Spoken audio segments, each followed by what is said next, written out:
They say family is supposed to protect you, but for 22-year-old Kate Wade, her stepmother's love was delivered through leather belts and locked pantries. Trapped in a mansion that should have been her inheritance, she woke every morning expecting cruelty and went to bed with hunger gnawing at her insides. She thought this was her sentence, to be slowly erased from existence by a woman who stole everything. But fate has a twisted sense of humor. Sometimes salvation doesn't arrive through the courts or concerned neighbors. Sometimes it comes as a tattooed devil in designer armor. A man whose silence made grown criminals tremble. A man who didn't negotiate, he simply took what he wanted. This is the story of how a Korean crime lord purchased a broken woman from her tormentor and the dangerous new world she discovered in the shadows. Welcome to the channel, everyone. If stories of survival, vengeance, and transformation captivate you, if you're drawn to tales where the broken become dangerous, then you're in the right place. Hit that subscribe button and join us as we follow Kate's journey from victim to something far more deadly. Now let's continue. The cold in the Dre estate didn't come from Chicago's winter wind. It came from the marble itself, seeping up through the floor where Kate knelt, scrubbing her own blood from the pristine white stone. It was 2024 and the designer furnishings couldn't hide the rot beneath, the kind that festered in million-dollar homes where nobody asked questions. Her hands shook as she worked, knuckles split and raw, the ammonia cleaner burning her cracked skin. She didn't dare look up. She could hear the sharp click of Louboutin heels approaching from the grand staircase. Click, click, click. It was the sound of incoming thunder. You missed a spot, a voice cut through the silence, smooth as poisoned honey and twice as deadly. Kate flinched. It was instinct now, carved into her nervous system after 3 years of conditioning. I'll get it, Alice. I'm sorry. Alice Dre didn't look like a monster. She looked like she'd stepped out of Vogue, blonde hair in a perfect chignon, Chanel suit tailored to perfection, skin maintained by treatments that cost more than most people's rent. But her eyes held something reptilian, something that enjoyed watching things suffer. She descended the last few steps, her heels clicking like a countdown, and walked to where Kate knelt in her stained house dress. Without warning, Alice kicked the bucket. Bloody water splashed across the floor Kate had just cleaned, soaking into the Persian rug that cost more than a car.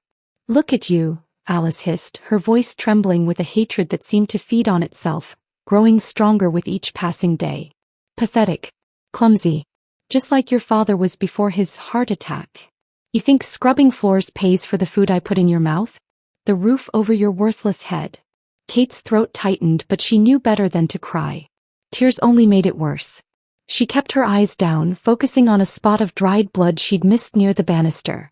Evidence of last week's lesson about proper table settings. The house loomed around them, 14 rooms of carefully curated perfection, each one a prison cell dressed in silk and lies. What Kate didn't know, what she couldn't see as she knelt in her own diluted blood, was that someone was watching. Through the tall windows overlooking the circular driveway, a pair of dark eyes observed everything. Jung Tae-Sik stood beside his black Mercedes, scheduled to meet with Alice about a business opportunity. He'd seen many terrible things in his 34 years. He'd done terrible things. But watching a grown woman destroy a younger one with such casual cruelty made something ancient and furious stir in his chest. He adjusted his Tom Ford cufflinks and started toward the door. Alice Dre was about to learn an important lesson. Some things in this world couldn't be bought with blood money and false smiles. And Kate Wade was about to discover that monsters come in many forms. And sometimes the most dangerous one becomes your salvation. The crystal wine glass slipped through Kate's trembling fingers in what felt like slow motion, burgundy liquid arcing through the air like blood before it splashed across Alice's ivory Chanel dress. Time stopped. The dining room fell silent except for the grandfather clock ticking in the corner, each second a countdown to hell. Kate's eyes locked on the spreading crimson stain, her throat closing as Alice's face transformed from practiced sweetness to something feral. The mask her stepmother wore for the world cracked, revealing the monster underneath. You clumsy little bitch.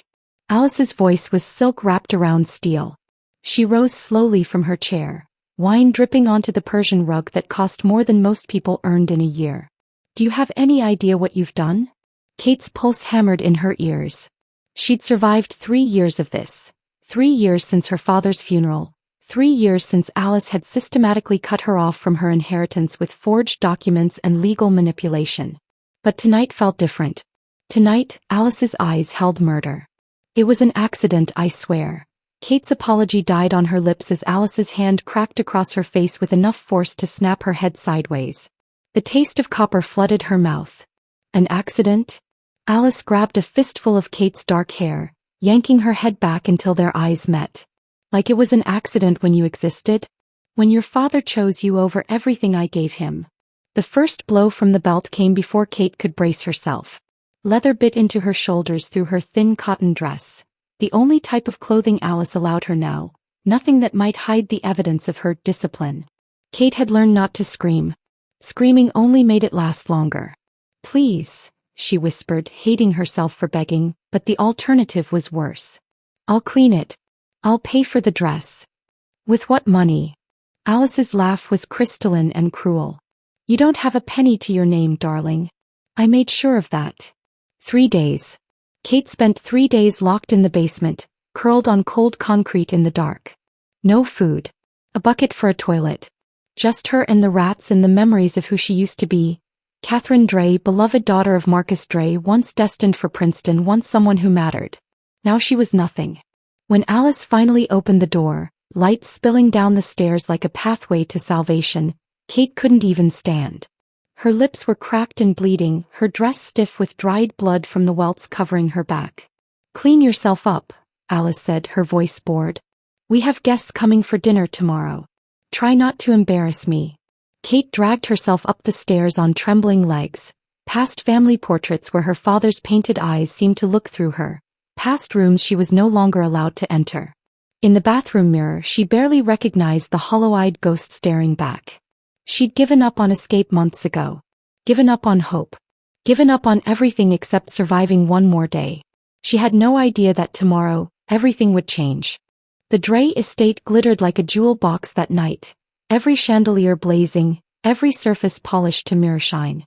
Alice had transformed the mansion into a stage for her performance. The grieving widow turned philanthropist, hosting Chicago's elite to raise money for underprivileged children. Kate knew the truth. The charity was as real as Alice's tears at the funeral, just another way to launder dirty money through respectable hands. Kate moved through the crowd like a ghost, silver tray balanced on trembling hands, her high-necked black dress hiding most of the bruises. Most but not all.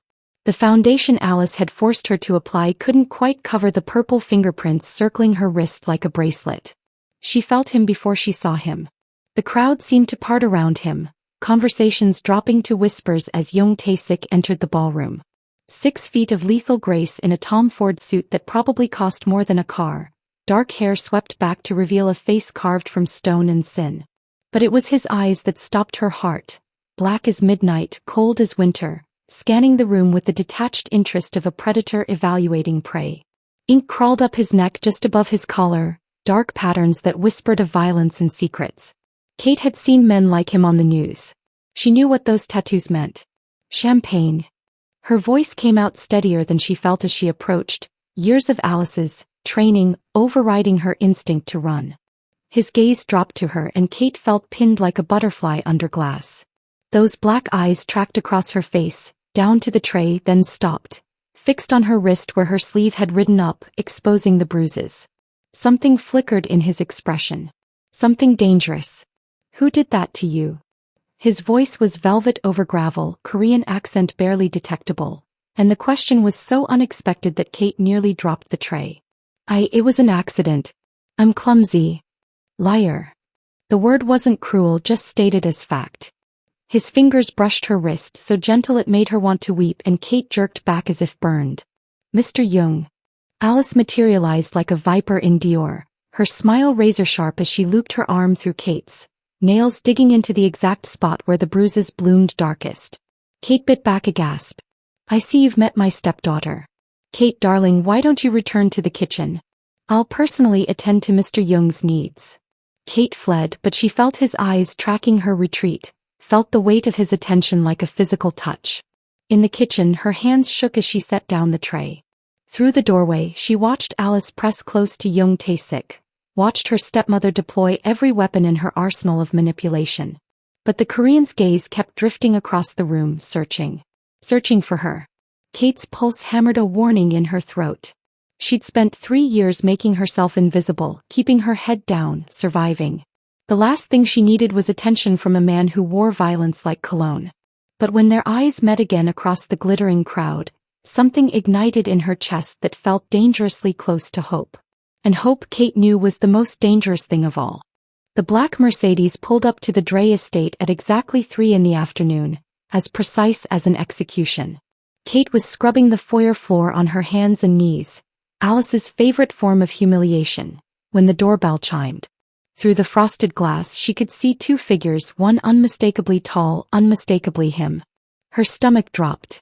"Get up and make yourself presentable," Alice hissed, yanking Kate to her feet by her hair.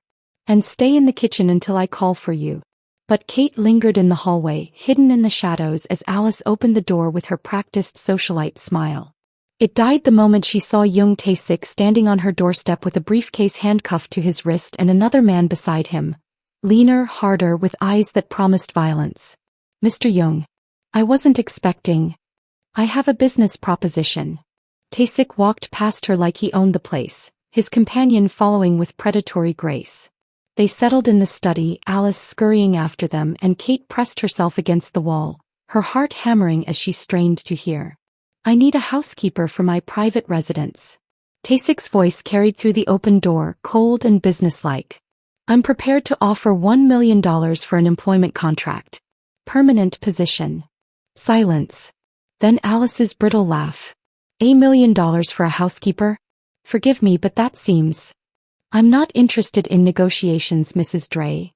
The click of a briefcase opening. "The girl I met at your gala. Catherine. I want her." Kate's blood turned to ice. "Kate." Alice's voice pitched higher, surprise giving way to calculation so fast it made Kate sick. "I mean, she's hardly worth that kind of investment. She's clumsy, simple-minded, no real training. Yet you kept her." The other man spoke for the first time, his Korean accent thicker than Tae-Sik's, his tone dripping contempt.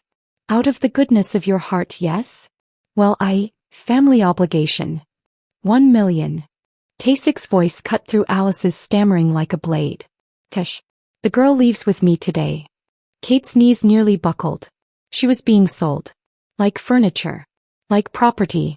The reality of it crashed over her in waves. 3 years of hell, and this was how it ended? Traded to a mobster for money Alice didn't even need?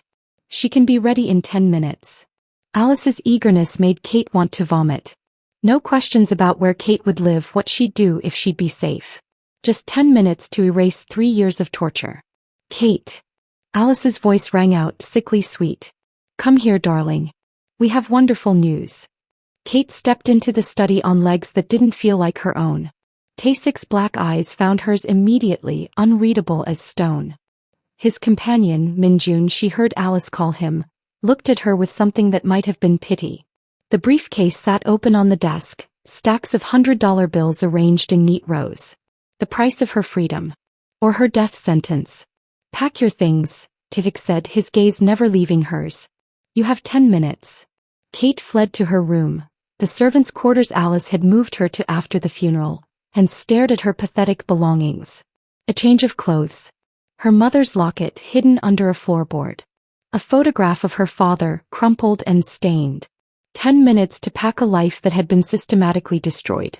When she came back downstairs, Alice was already counting money, and Jung Tae-Sik was waiting by the door like the devil come to collect his due. The elevator climbed 90 floors in silence, so complete Kate could hear her own heartbeat. Jung Tae-Sik stood beside her like a statue carved from ice, Minjun at his other shoulder, and Kate clutched her pathetic bag to her chest, waiting for the other shoe to drop. Waiting for the monster to show his face. The doors opened onto a world that stole her breath. Floor-to-ceiling windows wrapped around the penthouse like crystal walls, Chicago sprawling below in a carpet of lights. Modern art hung between traditional Korean tapestries, and Kate's eyes caught on the weapons mounted on the far wall. Antique swords that looked sharp enough to split bone, displayed like artwork. Beautiful. Deadly. Just like the man who owned them. "Your room is down the hall," Tae-Sik said, shrugging off his jacket. Ink crawled down his forearms, intricate patterns she couldn't decipher. "Second door on the left." Kate didn't move. What do you want from me? Want? He turned those black eyes on her and she saw something flicker there. Amusement maybe, or respect. Nothing you're imagining. Then why? Because I could. His smile was razor thin. The elevator code is 0613. You're free to leave any time. But if you stay, I'll tell you the truth about Alice Dre. The name hit her like a slap. What truth? Sleep first. We'll talk when you don't look like you're about to collapse. The room he'd given her was bigger than her entire servants' quarters at the estate, with a bed so soft it felt like clouds and a bathroom with a shower that had 6 different heads. Kate stood under scalding water until her skin turned red, scrubbing away 3 years of Alice's touch, watching the evidence circle the drain. She found the photographs at midnight, unable to sleep despite exhaustion. They were tucked in Tae-Sik's study, a shrine almost. A young woman with Kate's bone structure, Kate's dark eyes, frozen in candid shots that radiated life and laughter. Jian, according to the silver nameplate on the frame. You look like her. Tae-Sik's voice came from the doorway and Kate spun, heart hammering. He'd shed the suit for dark slacks and a white shirt, sleeves rolled up to reveal more ink. In the low light he looked almost human. Almost. My sister. It's why I noticed you. What happened to her? Alice Dre happened. His jaw tightened, the only crack in his armor. Sit. Let me see your back. Kate should have refused. Should have run. But something in his voice, grief maybe or rage barely leashed, made her obey. She turned her back, heard his sharp intake of breath as he lifted her shirt to reveal the lattice of scars Alice's belt had carved into her skin. His fingers traced them with a gentleness that made tears burn her eyes. She'll pay for this, he whispered, and it sounded like a prayer. Like a promise. I swear to you, Kate, she'll pay for every mark. Why do you care? The question broke on a sob. Tae-Sik turned her to face him, his hands framing her face with devastating tenderness. Because no one saved my sister. But I can save you. His thumb brushed her cheek, catching a tear, and Kate saw murder and mercy warring in his eyes. Something shifted in the air between them. Dangerous, electric, inevitable. Who was she? Kate breathed. What did Alice do? Tomorrow, Tae-Sik promised, his forehead dropping to rest against hers. Tomorrow I'll tell you everything. If you're following Kate and Tae-Sik's dangerous alliance, drop a comment below and let me know. Are you Team Vengeance? Hit subscribe so you don't miss what happens next. This story is just getting started. Kate found the hidden office by accident, pressing against a bookshelf while searching for something to read at 2 in the morning. The wall clicked, swung inward, and suddenly she was staring into a room that didn't belong in any penthouse. Maps covered every surface, red string connecting photographs like a spider's web. Computer monitors glowed with surveillance footage. And there, pinned to the center corkboard like a target, was Alice's face surrounded by dozens of others. Hard men and cold women, all connected by lines of blood-red thread. The Serpent Syndicate. The words were printed across the top in block letters. Kate's hands shook as she moved closer, her eyes catching on familiar faces. Chicago politicians. Business moguls.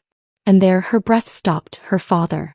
Marcus Dre, federal prosecutor, his photograph connected to case files stamped classified. You weren't supposed to find this yet. Tae-Sik's voice was soft behind her, resigned rather than angry. Kate spun, tears already streaming down her face. My father, the heart attack, was murder. Tae-Sik stepped into the room, and in this light, surrounded by evidence of evil, he looked like an avenging angel. Your father was 3 weeks from bringing down the entire syndicate. Alice was assigned to stop him. The room tilted. Kate grabbed the desk for support. She married him too. To access his files. His investigation. His weaknesses. Tae-Sik's voice was clinical, but his hands clenched into fists. She poisoned him slowly. Made it look natural. By the time he realized what she was, it was too late. Kate's knees buckled.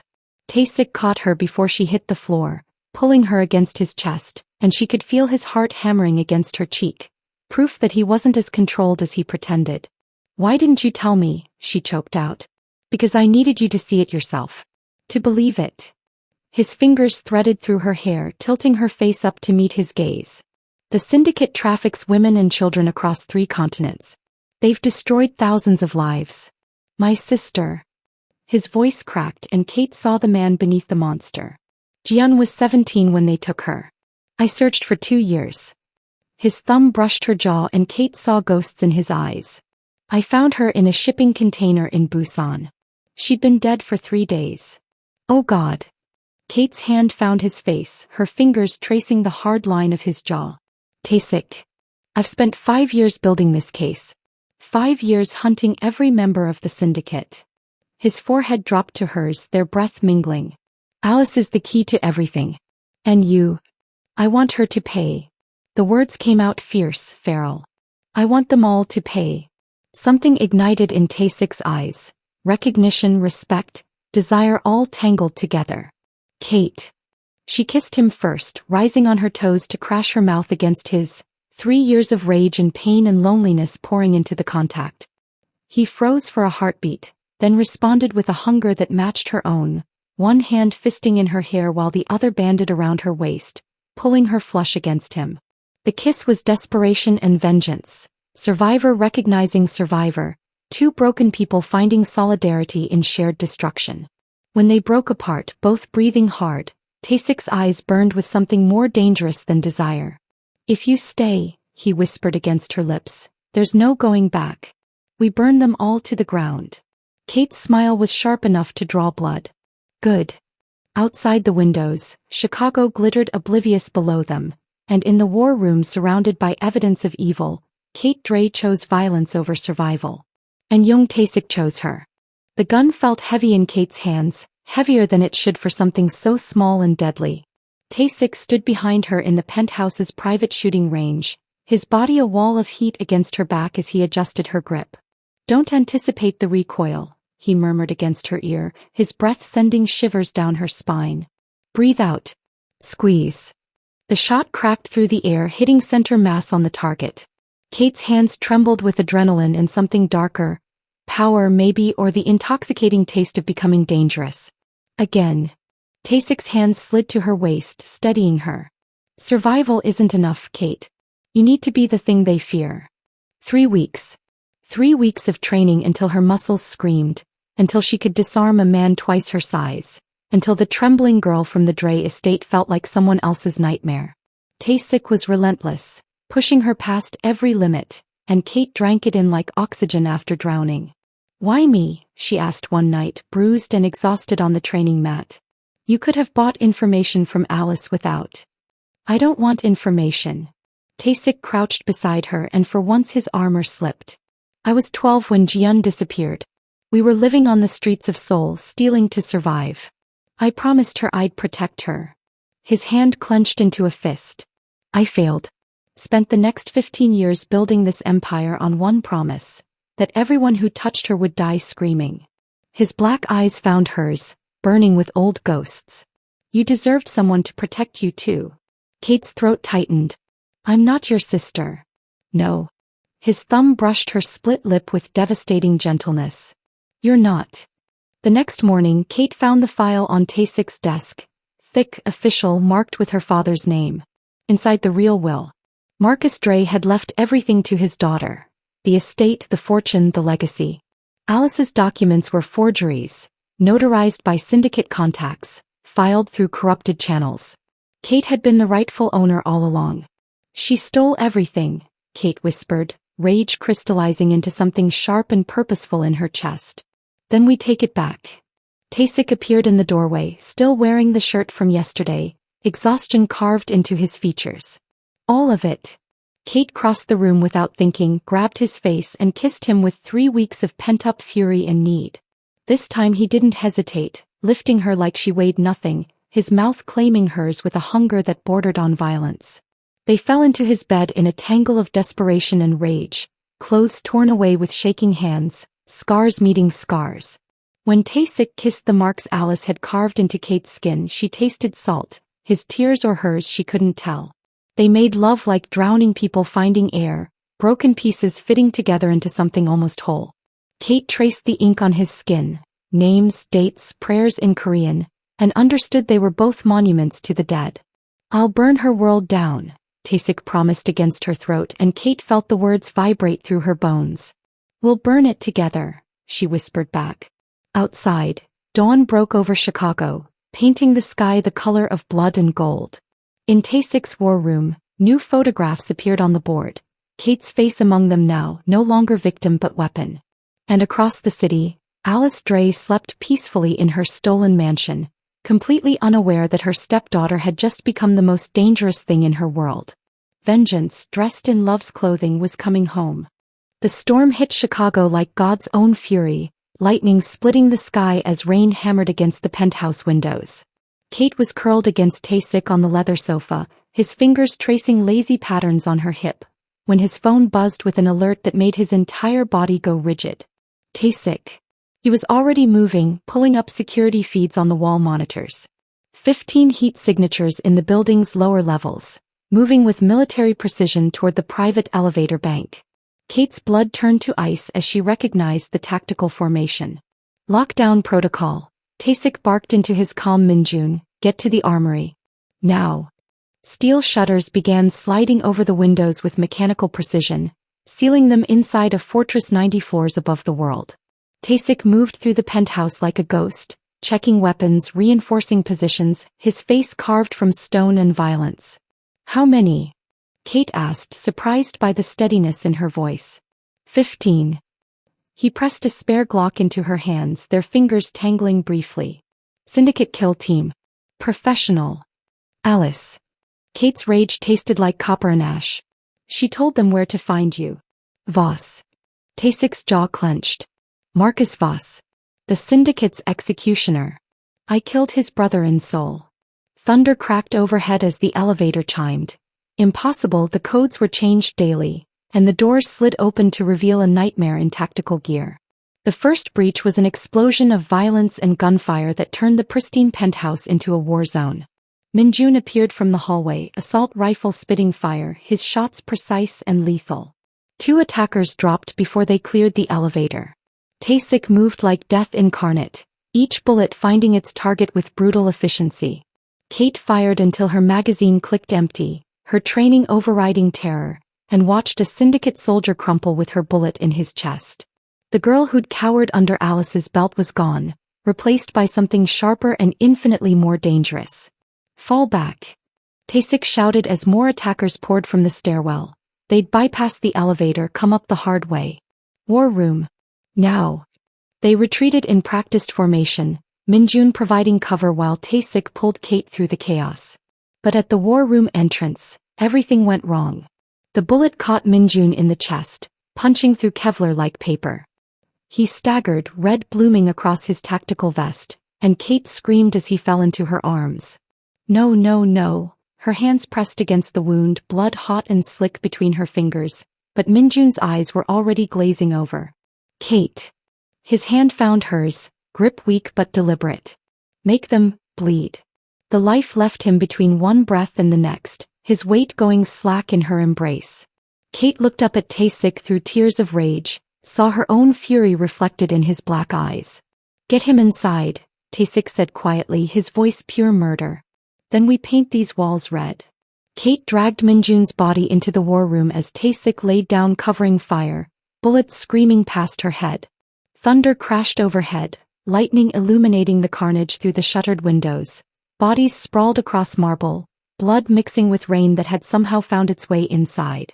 She set Min-jun down gently, closed his eyes, and felt something inside her shatter and reform into jagged edges sharp enough to cut the world.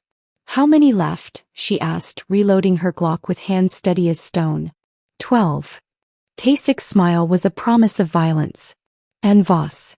Kate thought of Alice, safe in her stolen mansion, bartering their lives for power. Thought of Min-jun's last words, his blood still warm on her hands. Good, she whispered and meant it. Let them come. Outside, the syndicate regrouped, and Kate Dre discovered that helplessness, when shattered, could reform into something that looked an awful lot like vengeance.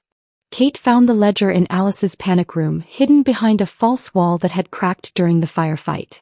Black leather, embossed with gold. Expensive, just like everything Alice touched. Inside, names and numbers that could topple governments. Dates of shipments. Routes across continents.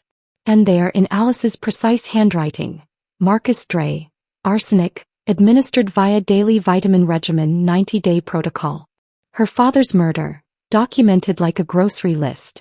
Kate's hands didn't shake anymore. 3 months with Tae-Sik had burned away the trembling girl. She tucked the ledger into her jacket and turned to find Alice's belt coiled on the dresser. The same belt that had carved rivers into her back, that had taught her pain as a second language. She wrapped it around her fist like a rosary. Gunfire erupted from the war room. Tae-Sik sig sauer, then the heavier crack of unfamiliar weapons. Kate moved through the penthouse like smoke. The Glock Tae-Sik had given her warm in her other hand. Through the shattered doorway she saw him pressed behind the overturned desk, blood streaming from a cut above his eye. Victor Voss stood in the center of the room, 3 syndicate soldiers flanking him, a gun pressed to the back of Minjun's head. The older man's lieutenant uniform was soaked with blood, but his eyes found Kate's in the shadows and widened in warning. "The ledger, Jung," Voss called out, his accent thick with European aristocracy and casual murder. "You give me the book, I let your dog live. Maybe even let you bleed out quick." "Go to hell," Tae-Sik spat, and Kate saw him calculating angles, odds, impossible shots. She stepped into the light. "Looking for this?" Kate held up the ledger and 5 guns swung toward her. Voss's smile was oil-slick and confident. "The little housekeeper. How convenient." He gestured and one of his men moved toward her. "Bring it here, sweetheart, and maybe." Kate shot him in the throat. The room exploded. Tae-Sik rolled from cover, dropping one soldier with a headshot. Minjun twisted, breaking his captor's grip. But Voss was faster, catching Kate around the waist, his gun pressing cold against her temple. "Drop it or she dies." Voss screamed, using Kate as a shield. She met Tae-Sik's eyes across the carnage. Saw the calculation there, the same ruthless mathematics that had built his empire. He would take the shot. Would sacrifice her for the mission. He loved him for it. "Tae-Sik," she said softly. "Cover me." Then Kate drove her elbow into Voss's ribs, twisted like Tae-Sik had taught her, and as the man stumbled she wrapped Alice's belt around his throat. "This is for my father," she hissed, pulling tight as Voss clawed at his neck. Tae-Sik fired over her shoulder, keeping the remaining soldier pinned. "This is for every girl you sold. Every life you destroyed." Voss's face turned purple, his struggles weakening. Kate felt his pulse flutter against the leather, felt the moment life left his body, and something dark and satisfied bloomed in her chest. She let him drop. The silence that followed was deafening. Minjun was staring at her like he'd seen a ghost. Tae-Sik crossed the room in 3 strides, grabbed her face and kissed her with a ferocity that tasted like gunpowder and salvation. "Bedroom," he growled against her mouth. "Yow." They barely made it. Tae-Sik kicked the door shut, pushed her against it, and Kate wrapped her legs around his waist as he claimed her with a desperation born of survival and bloodlust. They made love like warriors after battle, violent and cathartic, Kate's hands leaving marks on his shoulders while he worshipped her scars. When it was over, they lay tangled in sheets, the ledger between them like a promise. "Alice is next," Kate whispered. Tae-Sik's smile was sharp enough to cut. "Tomorrow we end this." The penthouse reeked of cordite and death, 11 bodies cooling on imported marble while Tae-Sik zip-tied Voss's corpse to a support beam. Kate moved through the carnage with eerie calm, collecting shell casings, wiping surfaces, erasing their survival one careful motion at a time. "We need to run," Tae-Sik said, watching her work with something like pride burning in his eyes. "Syndicate will send reinforcements within the hour." "No." Kate looked up from planting C4 charges along the war room's structural supports, her hands steady despite the blood drying under her fingernails. "We die here. Tonight. Let them think they won." Tae-Sik went very still. "Kate. You said survival isn't enough. That I needed to be dangerous." She crossed to him, cupped his face in hands that smelled like gunpowder and Minjun's blood. "Dead people are the most dangerous thing in the world. They have nothing left to lose." Understanding dawned in his black eyes, followed by something fiercer, respect that bordered on worship. "You want to become a ghost. I want to become their nightmare." Kate kissed him hard, tasting violence and promise. "You taught me that." They worked through the night, staging the scene with surgical precision. Positioned bodies to tell a story of mutual destruction. Downloaded the war room files to encrypted drives, then wiped the servers. Left Minjun where he'd fallen. A hero's death protecting what mattered. Kate stood over Voss's corpse one final time, Alice's belt still wrapped around his broken neck. She tucked it into her jacket instead. Some weapons were too valuable to waste. 30 seconds, Tae-Sik called from the door, detonator in hand. They made it to the service elevator as the first charges blew, the building shuddering like a wounded beast. Kate watched the penthouse collapse in on itself through security feeds on Tae-Sik's phone. 90 floors of secrets and evidence reduced to rubble and smoke, their deaths written in fire. The media ate it up. Gang war turns deadly. Notorious crime lord Jung Tae-Sik perishes in syndicate attack. No survivors. 14 hours later, Kate stood in a Seoul apartment overlooking the Han River, her hair dyed black, her face altered by subtle cosmetic work, wearing an identity that had never existed until yesterday. Park Ji-yeon, the passport said, a ghost wearing his sister's name like armor. Tae-Sik emerged from the bedroom as Lee Jae-sung, his tattoos hidden under flesh-toned cosmetic sleeves, looking like a businessman instead of a monster. He wrapped his arms around her from behind, chin resting on her shoulder as they surveyed their new kingdom. The ledger? Kate asked. Already sent copies to 17 investigative journalists for federal prosecutors and every major news outlet. His smile against her neck was sharp enough to draw blood. By morning the syndicate burns. Kate opened the leather journal on the table. Alice's crimes documented in meticulous detail. Every transaction. Every murder. Every stolen life including Marcus Dre's. The package had already been sent. Express delivery to the Dre estate, time to arrive at breakfast. Inside, Kate's death certificate, notarized and official. Alice's belt, cleaned and coiled like a serpent. And a note in handwriting Alice would recognize, despite 3 months of transformation. You taught me well, mother. I'll be seeing you soon. Your loving daughter. Tae-Sik's phone buzzed with encrypted messages. Sightings, confirmations, targets mapped across 3 continents. The underworld was already whispering new names. The Silence and his shadow, hunting those who made monsters. Where do we start? Kate asked, feeling the weight of the Glock pressed against her spine, the belt wrapped around her waist like a promise. Tae-Sik pulled up a photograph. A shipping facility in Singapore, known syndicate hub. With blood. Kate's smile was her stepmother's cruelty refined into something purer, sharper. Perfect. Across the world, Alice Dre opened an unmarked package at her breakfast table and screamed. The dead, it turned out, made excellent teachers. And Kate had learned her lessons well. And that's where we leave Kate and Tae-Sik, reborn as ghosts, hunting the monsters who create victims like them. If this story gripped you, if you felt every moment of Kate's transformation from broken to unstoppable, smash that like button and subscribe to this channel.